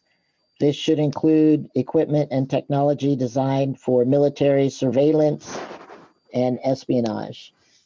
In the research I've been doing on policies that are being proposed in other parts of the country, there's some evidence to support that police forces that demilitarize both in their equipment and their uniforms, the violence just decreases. It happens both ways. They get less combative responses from other people. And also the work that I've seen seems to suggest that when your police force gets all decked out like they're going to war, then their mentality tends to be like they're going to war. So that's my argument for these proposals. Thank you, Marty. Erica, I see you. Is there anyone else who'd like to comment? Abdul Rahman. So Erica, go ahead, and then we'll speak to Abdul Rahman and then Rick. That was precisely what I was talking about, the indigenous guardians. The indigenous guardians don't carry uniforms, don't carry weapons. Because it's like that mentality. So I think that is important. Thank you so much, Martin, because that is kind of like bringing into what I'm trying to say and what I'm trying to bring this other vision of this another way of doing things that I'm trying to share with you guys. Thank you. Thank you, Erica. Abdul Rahman. Well, arms is one of the things I think is creating a social barrier between the public and probably the police. I remember when I lived in London. I lived there for over 33 years. We used to see the Bobby on the beat. We see two policemen dressed in the British uniform walking the streets of London. We used to know them by names. They're not armed. We felt at peace all the time. The public are not armed. And therefore the police did not need to arm. Carrying arms creates a zone, a war zone. If the public is armed, the police need to be armed. Incidents do happen. We can even solve them amicably and peacefully, or army against army. That is the public, the civilians. They are no longer civilians with arms versus the police, which is armed.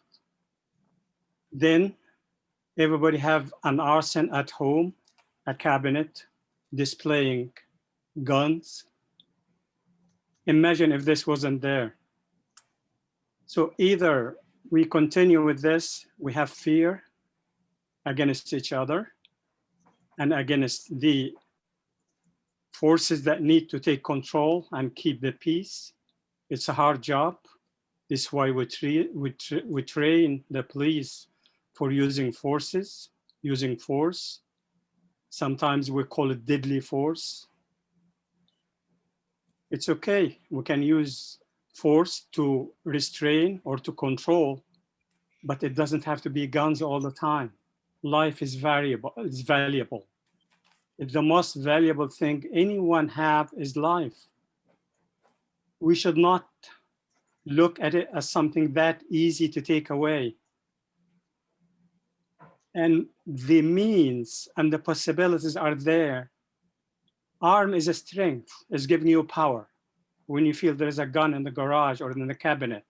Sorry, 30 seconds. Sure.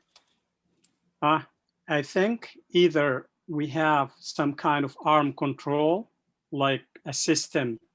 Those arms can be kept somewhere. We can claim them for if we're going hunting or something, or think of disarming the entire country. There is countries which don't carry arms in the streets. They're living at peace. And this is, I think, is something we should consider, and we should make the recommendations maybe for our state, and then we move on to the country. This is just my input regarding the arms point. Thank you. Thank you, Abdurrahman. And as a British person myself, I would like to confirm that the British police are very capable of ensuring compliance, as I know from personal experience, without the need for weaponry. I'm afraid I don't remember who else. Was it Rick that had his hand up? Yes. Yes. Yeah. I'm not muted, am I? No, you're not. We can hear you loud and clear. Okay. I could go either way, but I just wanted to put something out here for the committee to think about. And that is, for one, no, we have a fairly new police chief. So maybe a lot of folks aren't sure about his command ability and his accountability and responsibility. That's something to consider, but also got to consider that times are changing, and Eugene, not just Eugene, but Oregon, period, is having a large influx of people from outside, from other areas. And when they come in, they bring their baggage with them. And there have been documented situations where, had the quote unquote enforcement agency or police been better prepared, some of these really atrocious incidences would not have taken the course that they did. It's a trust issue. It's a relationship issue with your department. And this is something that the city of Eugene has to develop on its own with whoever the acting chief is and those that surround him. There's pros and cons to it. I know our department, they have some military grade equipment, but you very seldom see it. But when it's used very effectively and responsibly.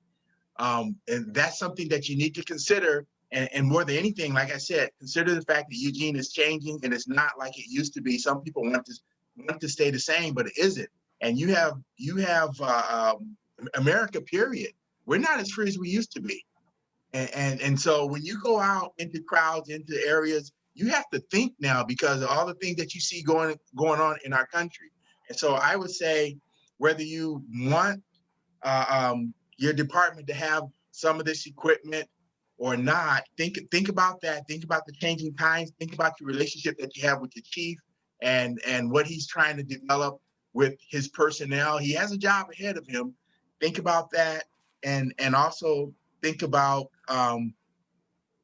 what the environment is right now and how things are going, and maybe even consider having a 30 committee or seconds. some entity that can help make decisions on that type of equipment for maybe even later on down the road. That's all I would say with it. Thank you, Rick. I see Erica, but I'm also aware that we have 3 minutes left, which is just enough time. So Erica, if you could be very, very quick. I have a question. Like regarding, the last time we had a meeting, like Chief Skinner said that no equipment had been bought. However, in my understanding, the federal government provides military equipment, and this military equipment, is available to us, and it will stay locally if we show that is necessary in our town. So, for example, I know that in Springfield it happened that there was this old display of military equipment for a case. So I just think it's important for us to also take in consideration that equipment that is given by the federal government, because it's not just the one that we buy as a community, but the one that is being available to us and we're using it or just keeping it just in case. Okay, my understanding, and members of VPD can jump in if they feel the need. My understanding is that the 1066 program, which is the federal government program, I hope I've got that number right, 1033. Yeah, whatever the program may be, whatever the numbers may be, the program has in Eugene has basically resulted in buying one Humvee and some ceremonial weaponry. And I'm doing that on the basis of a briefing that I saw I'm saying that on the basis of a briefing I saw over the summer. But I do think that there's an issue, as the chief identified in our previous meeting, the difference between military equipment and militarized equipment. And there are many things that are not used by the armed forces that are nevertheless in appearance designed to look a certain way, designed to appeal to a certain aesthetic. And if anyone in EPD wants to jump in and correct me, I think that much of what's been talked about in Campaign Zero and other reform programs refers not just to the specific things that came from the federal government, but things that look like they belong with war fighters rather than peacekeepers. So absolutely, that's, I think, something that this subcommittee, and the main committee should be aware of. With that, we've just hit 8 o'clock. Marty, very quick. Can I move that we extend 10 minutes? Can I get a second for that? I second. Okay. Have a 10-minute extension. Does anybody else have any further comment on demilitarization? Does not look like anybody does. Can we get a move to vote?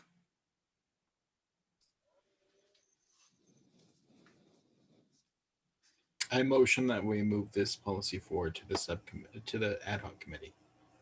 Thank you, Silverio. Do I have a second? I second that. Thank you, Erica. Thank you all.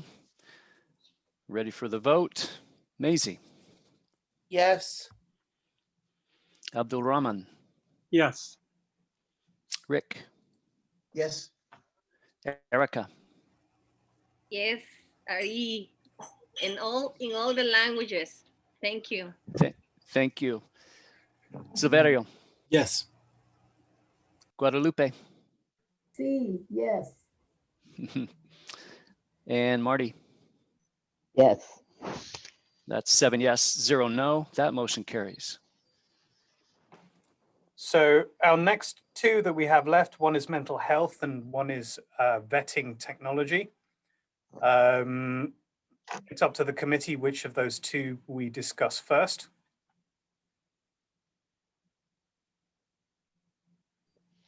I would like to discuss a mental health one, but not vote on it because I think it's one that we might want to think on for a while. Okay.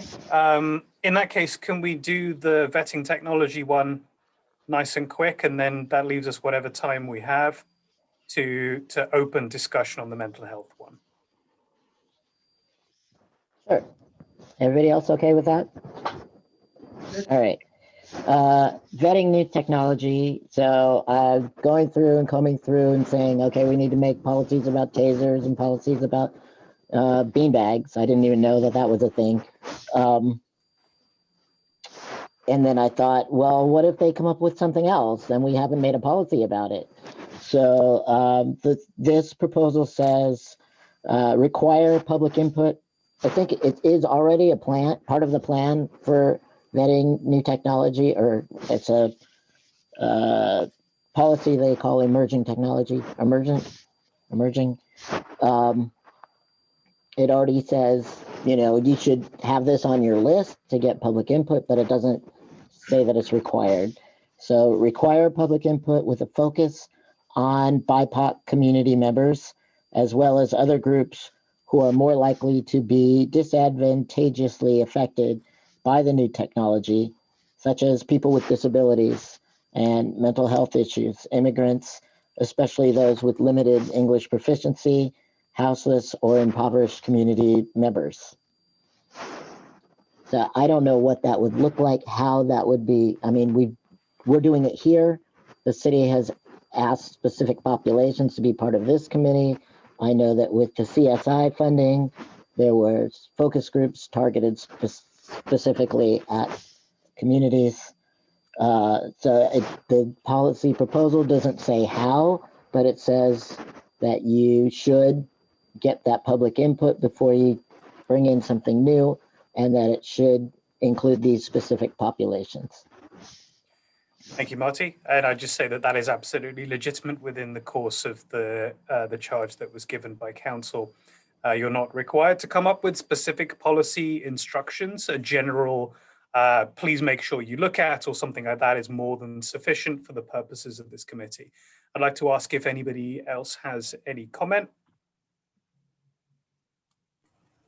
For some of the policies that we've instituted recently, specifically around technology and the drone policy, they've been given a pilot year, an operational year, and then the police commission will look at that policy and how it's affected the local community. I have a real issue with cameras. I'm a privacy person, and so any kind of camera policy for me is something that I'm immediately not going to look at favorably. But I definitely think that we should have some sort of a trial period, a pilot year caveat instituted with this language as well. So I think that's a proposal for a friendly amendment to add a 1-year pilot project. Is that correct, Silverio? Yeah, so if we could add a friendly amendment to the motion as it comes up, that any new technology that is instituted be given a 1-year pilot period, after which the police commission and local community will look at that program and see the benefits, if any. Marty, you happy to take that as a friendly amendment? I accept that. I did not get it all in writing. We have the recording, so I'll be Okay. able to send it to you. And unless there is any pressing comment, I'd like to move to a vote on this one, if at all possible. So Don't tell a privacy person that we have it recorded, please. we need a someone to move and Yep. second. That's I make a Marty motion. moves and Abdurrahman seconds. Got it. All right. We're ready for the vote. Macy, Yes. Abdulrahman, Yes. Rick, Yes. Erica, Yes. Severio, Yes. Guadalupe, Yes. Marty. Yes. That's 7 yes, 0 no. That motion carries. Okay, and finally, the discussion on mental health. So perhaps if you just read the motion out, and then we can start that discussion in the remaining 4 minutes that we have. Okay. This motion is basically a suggestion to City Council that we start doing something completely different here in Eugene that takes some of the calls that go to police away from police. A, create a task force to develop and initiate a 5-year plan to reassign all nonviolent emergency response, not necessarily requiring an arrest, to alternative unarmed agencies as first responders. The response teams will be dispatched through a separate console that will not automatically default to EPD. These agencies can, in turn, call in EPD as needed, essentially making the police second responders. Officers responding to the scene should first defer to the alternate agency. B, Cahoots is one such agency responding to mental health crisis, suicide response, intoxication, transportation to services, housing crisis, first aid, and other nonviolent situations. The city should invest in increased salary and benefits for Cahoots staff and a massive expansion of the program sufficient to enable it to absorb all such dispatch calls. C, other agencies should be similarly funded to handle other kinds of nonviolent, non-criminal emergency response. This can include mediation services to handle disputes, neighborhood safety patrols to handle loud parties, trained counselors to approach houseless youth, etc. The task force would develop a set of policies for dispatch, authority, and interagency engagement. So that's sort of outside of what we've been doing in terms of like just looking at police policy and making recommendations. But it's something that in a previous meeting, Chief Skinner spoke to and said he's on board with mental health professionals taking mental health calls and that not being on the police. It seems to be the way things are going.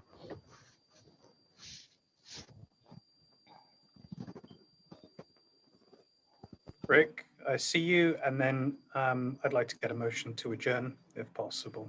In considering doing that, hopefully there is a protocol that would be put in place to screen these type of incidences appropriately, because I can think of many occasions where, it can be a mentally defective person to some extent, but what's the history and what's the potential for violence?